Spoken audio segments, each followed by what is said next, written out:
Hello, everyone. It's been a while since I have gone live and made a video for TikTok or any social media. And I have a couple of conferences coming up that are very interesting and enlightening.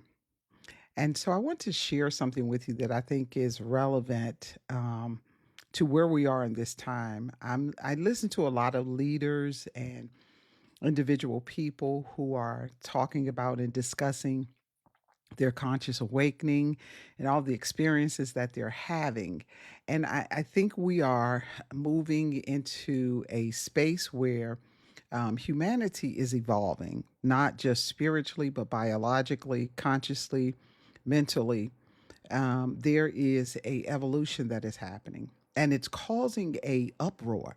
And in this uproar, there's a lot of chaos. There's a lot of discomfort. There is confusion. There is institutional collapse. And there is also this gap that I found to be very significant between leaders who are transforming and rising in consciousness and awakening, and people who are just everyday citizens, not those who are leading.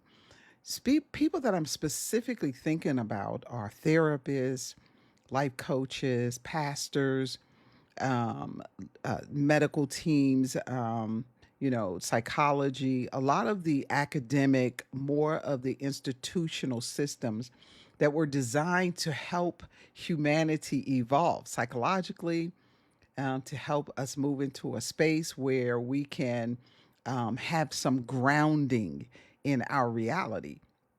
And I'm finding that there is a very a specific blind spot that I think is a blind spot. And I am getting a lot of downloads and on this topic. And I'm going to be speaking about this on June the 18th, when I am going to be a guest with Apostle Donald Clapp on his Facebook page.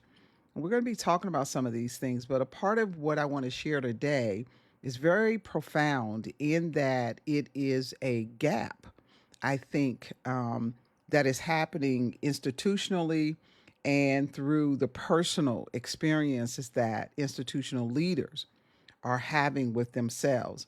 And I'll give you an example because I don't want to give it all away today, but I'm going to give you an example.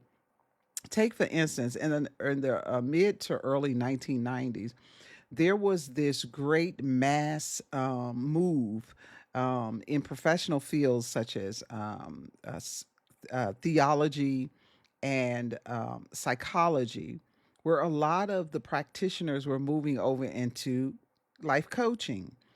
And that was because there was this gap between credentialing, license, ethics, pathologizing, doctrinizing a lot of the clients that these professionals were dealing with. So they had to find a way to be able to speak to things that were not um, within the lines of psychology, meaning pathologies, spirituality, meaning doctrines and organizational structures.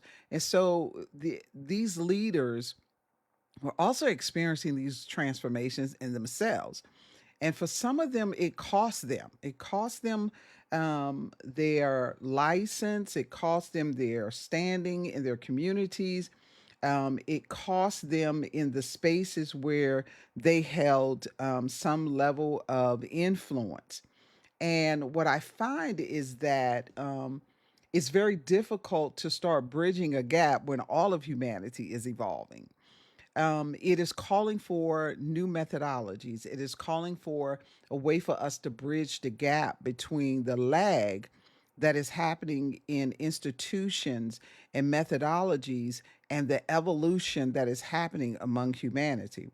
Some of this has happened before. I know a lot of people say, oh, there's nothing new under the sun. I do believe there are new things under the sun.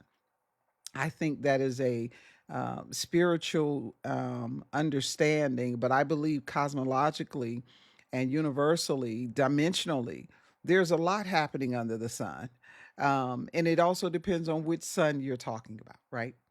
So, one of the things I want to share with you is that it is really important that as leaders, and I'm thinking about putting together some type of conference or conversation where leaders can dialogue about this in a way that allows them the liberty and the freedom to speak without having to do it through their specific talents and skills and academic limitations.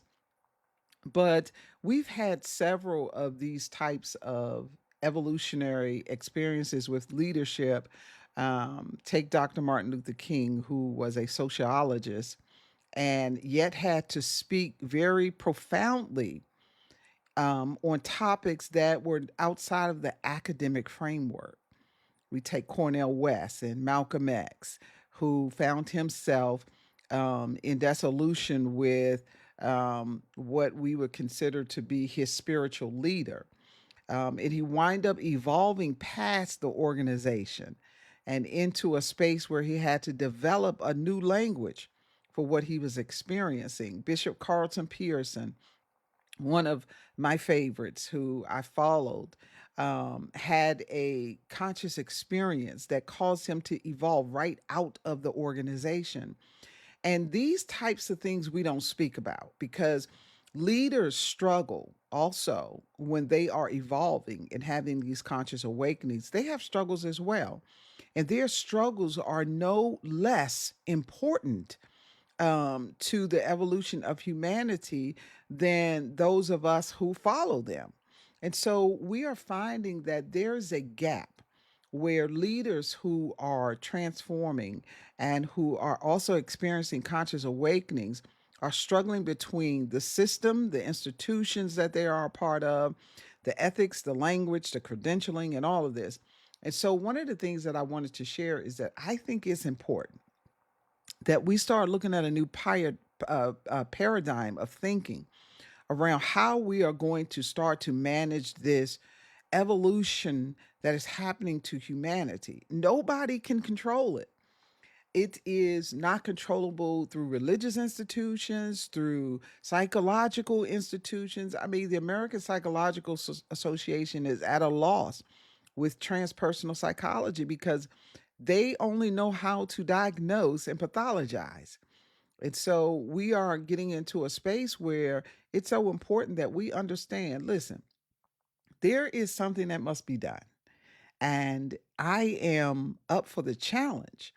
And I'm putting this out because I would love for leaders, those who are in these fields, to join us on June 18th with Apostle Donna Clapp and myself, Dorothy Parker, as we delve into this topic and some other topics. But this topic is something that I am passionate about at this point because there's so many dynamics that are happening with us in these awakenings. We are losing a lot of institutional paradigms on how to speak to it.